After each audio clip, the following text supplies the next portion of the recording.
Selamat malam, saudara yang dikasihi Tuhan, menemani malam Anda. Renungan malam dari Pendeta Dr. Erastus Sabdono hadir kembali malam ini dengan tema memberhalakan masalah. Bersama saya, Yohana Ibrahim. Saudara, setiap manusia yang hidup di muka bumi ini tidak mungkin lepas dari persoalan. Tidak mungkin lepas dari masalah, problem, kesulitan, dan kesukaran hidup. Tetapi yang penting adalah bagaimana kita bereaksi atau merespon masalah-masalah tersebut. Tentu kita tahu bahwa Allah bekerja dalam segala hal, mendatangkan kebaikan bagi mereka yang mengasihi Dia. Yang itu berarti persoalan-persoalan hidup kita menjadi sarana Allah untuk mendewasakan kita. Tetapi secara faktual, banyak orang Kristen yang tidak bereaksi atau merespon masalah dengan bijak. Pada umumnya, orang bersungut-sungut, marah, kesal terhadap masalah yang harus dihadapinya. Dan biasanya dia akan mencari kambing hitam atau mencari penyebab dari persoalan tersebut. Hal inilah yang membuat persoalan, kesulitan, kesukaran, problem tidak membuahkan buah yang baik dalam kehidupan rohani seseorang. Artinya, persoalan-persoalan tersebut tidak membuat dirinya menjadi dewasa, tetapi sebaliknya membuat ia makin terpuruk dalam ketidakdewasaan. Orang-orang seperti ini yang marah, kesal terhadap masalah yang dihadapi, dan mencari kambing hitam atau penyebab adanya persoalan itu, yaitu membangkitkan kebencian, dendam terhadap orang lain. Ini berarti dia memberhalakan masalah. Bukannya menerima masalah sebagai berkat kekal yang ada di dalamnya, mengandung nasihat kebenaran-kebenaran untuk mendewasakan, tetapi malah bersungut-sungut dan melahirkan kebencian terhadap orang yang dijadikannya sebagai penyebab dari persoalan tersebut. Ini namanya memberhalakan masalah. Orang yang memberhalakan masalah adalah orang yang tidak mungkin bisa memuliakan Tuhan. Tidak mungkin. Sejatinya orang seperti itu, dia memuliakan dirinya sendiri. Sebab kalau orang-orang benar memuliakan Tuhan, apapun yang dialaminya, dia jadikan sebagai berkat kekal, karena di dalamnya pasti ada hikmah. Dan hikmah atau hikmat atau kebenaran itu mendewasakan rohaninya. Dan orang yang sungguh-sungguh menganggap masalah itu adalah berkat kekal, dia akan mengucap syukur. Ia tidak lagi berpusat pada dirinya sendiri atau egosentris, tapi teosentris. Jadi orang yang masih memberhalakan masalah adalah orang yang egosentris, tidak teosentris. Selain itu, tidak mengalami perubahan-perubahan rohani melalui persoalan tersebut. Dia juga menambah jumlah orang yang dia benci. Dia membangun kepahitan, kemarahan kepada objek tertentu atau orang tertentu. Dan tanpa sadar, secara tidak langsung dia juga mempersalahkan Allah. Mengapa Allah mengizinkan keadaan ini?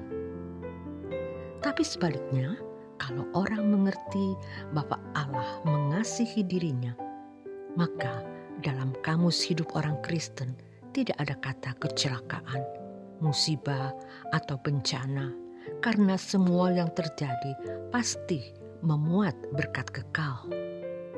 Maka ia akan mengucap syukur kepada Tuhan. Ia tidak membuat atau menambah masalah jumlah melalui orang yang dia benci, karena memang tidak ada orang yang boleh dibenci. Kita harus mengasihi semua orang. Dia tidak membangun kepahitan di dalam dirinya, tapi belajar melepaskan pengampunan. Dan memang mengampuni itu sakit, tetapi dengan cara begitu seseorang didewasakan. Dan orang yang tidak memberhalakan masalah baru benar-benar meninggikan Tuhan, dan Tuhan tersanjung kepada orang-orang seperti ini. Dia tidak akan mempersalahkan Tuhan. Dia tidak marah kepada Tuhan.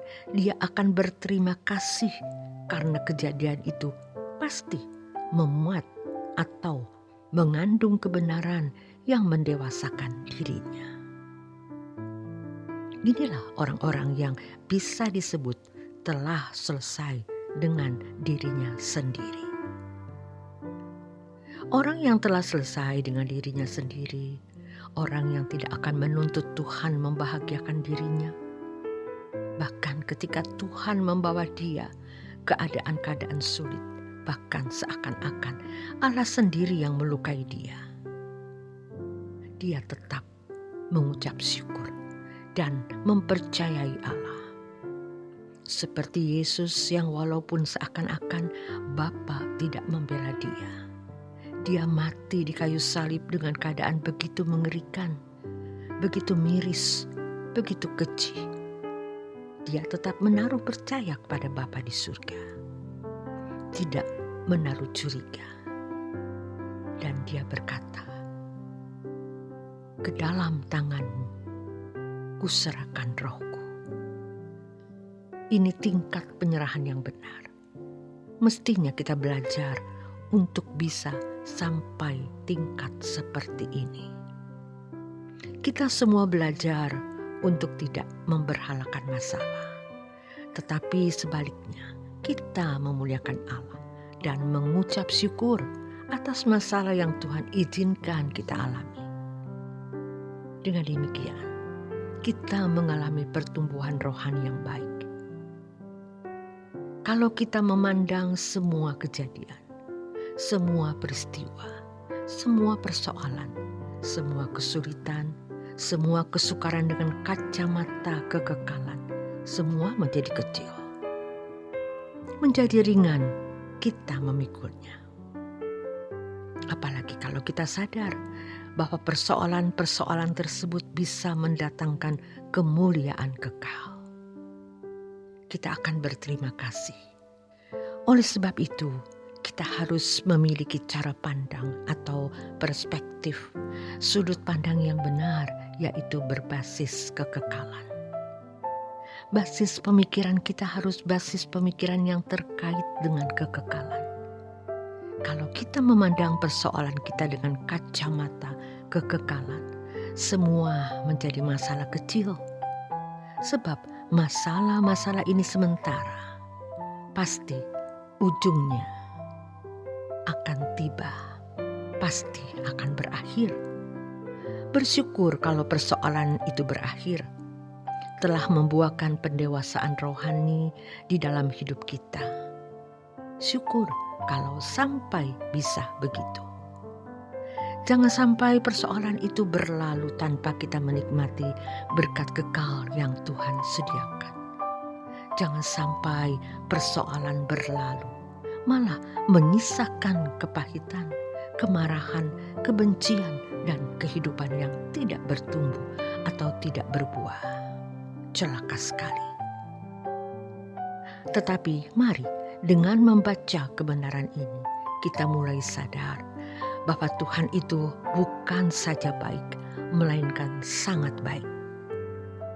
kebaikan Tuhan diberikan kepada kita tidak selalu dalam bentuk hal-hal yang menyenangkan kita, tidak selalu dalam bentuk hal-hal yang memuaskan kita, tidak selalu dalam bentuk hal-hal yang membuat kita nyaman. Bahkan sering apa yang Tuhan berikan itu hal-hal yang membuat kita benar-benar tidak nyaman. Hidup kita merasa tidak bahagia. Kita merasa terancam dan lain sebagainya. Namun, kalau kita memandang dengan kacamata kekekalan, kita tahu bahwa itu tidak ada artinya. Allah yang kekal selalu menyediakan berkat dengan kualitas nilai kekekalan. Allah yang kekal tidak mungkin memberikan kepada kita sesuatu yang bersifat fana, hanya dinikmati oleh fisik tubuh fana kita.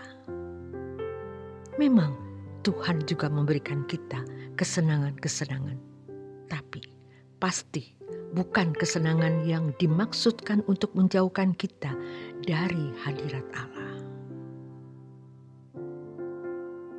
Kita jangan memberhalakan persoalan yang membuat kita tidak dewasa, membuat seseorang menjadi memanjakan diri, masokistis, seperti suka menyakiti diri sendiri dan menikmati rasa sakit itu. Orang-orang yang seperti ini akan bertambah menjadi rusak, egois, hanya melihat kepentingan sendiri, perasaan sendiri, dan tidak memperdulikan kepentingan dan perasaan orang lain. Orang yang tidak bisa melihat bahwa masalah adalah berkat kekal yang mendewasakannya adalah orang yang memberhalakan masalah. Selamat beristirahat. Nikmati malam hari ini dengan penuh ucapan syukur. Tuhan Yesus memberkati.